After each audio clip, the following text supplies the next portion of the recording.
This is a classic two-stage FM frequency modulation transmitter circuit. In simple terms, it takes sound from a microphone, turns it into an electrical signal, amplifies it, and then rides that signal on a high-frequency radio wave that can be picked up by a standard FM radio. Here is a breakdown of how it works, section by section. 1. The audio input and pre-amplifier, left side. This part of the circuit focuses on the sound you want to transmit. Microphone, far left, converts sound waves into a very small electrical signal. R1 provides the necessary bias currents for the Electret microphone to operate. Q1, BC547, this transistor acts as an audio amplifier. Since the signal from the mic is too weak to modulate the radio frequency directly, Q1 boosts it. C1 and C2 are coupling capacitors. They allow the AC audio signal to pass through while blocking the DC voltage, preventing the stages from interfering with each other's bias levels. 2. The RF oscillator, right side. This is the heart of the transmitter. It generates the high-frequency radio wave, the carrier wave. Q2, BC547, this transistor is configured as a Colpitts-style oscillator. The tank circuit, L1 and VC1, determines the frequency or the station you're broadcasting on. L1, inductor, and VC1, variable capacitor, resonate together. By turning VC1, you change the capacitance, which changes the frequency.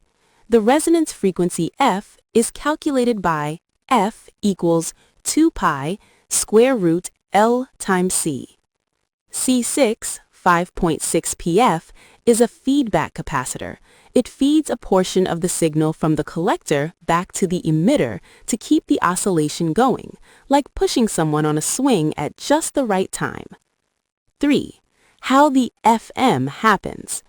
Frequency modulation means the frequency of the carrier wave changes slightly based on the amplitude of the audio. The amplified audio from Q1 is fed into the base of Q2.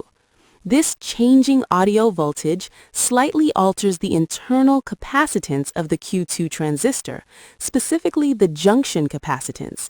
Since the transistor is part of the frequency determining circuit, the frequency wobbles up and down in sync with your voice. That wobble is the FM signal. Support components. RFC, 8 turns. The radio frequency choke. It lets DC power reach the transistor but blocks high-frequency RF signals from leaking back into the power supply. ANT, 170 centimeters, the antenna. A length of 170 centimeters is roughly a half-wave antenna for the FM band, which is approximately 100 megahertz, which makes it very efficient at irradiating the signal. C7, 22NF, is a decoupling capacitor. It stabilizes the power supply and filters out noise. Now I will explain the role or function of the various resistors and capacitors. Resistor functions, the bias strategy. Resistors in this circuit set the operating point, quiescent point, of the transistors. You want the transistors to be half open so they can swing both up and down with the audio signal. R1, 4.7K, provides DC power to the Electret microphone. R2, 1M, and R3, 22K, these form the biasing for Q1. R2 provides a very small current to the base to turn it on, and R3 acts as the load. The audio signal appears across R3. R4, 100K, sets the base bias for Q2. Since Q2 is an oscillator, R4 ensures it stays in the active region to keep oscillating. R5, 470R, this is the emitter resistor. It stabilizes the transistor against heat and sets the current flow.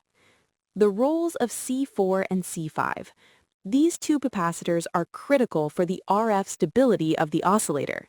C4, 1NF, is a decoupling or bypass capacitor. It grounds the base of Q2 for high-frequency radio signals while allowing DC bias to pass. This puts the transistor in a common base configuration for RF, which is much more stable at high frequencies, 100 MHz. C5, 27 PF, is a feedback capacitor. In a Colpitts-style oscillator, it works with C6 to provide the kick needed to keep the LC tank, L1 VC1, vibrating. Without C5, the circuit might just sit there doing nothing.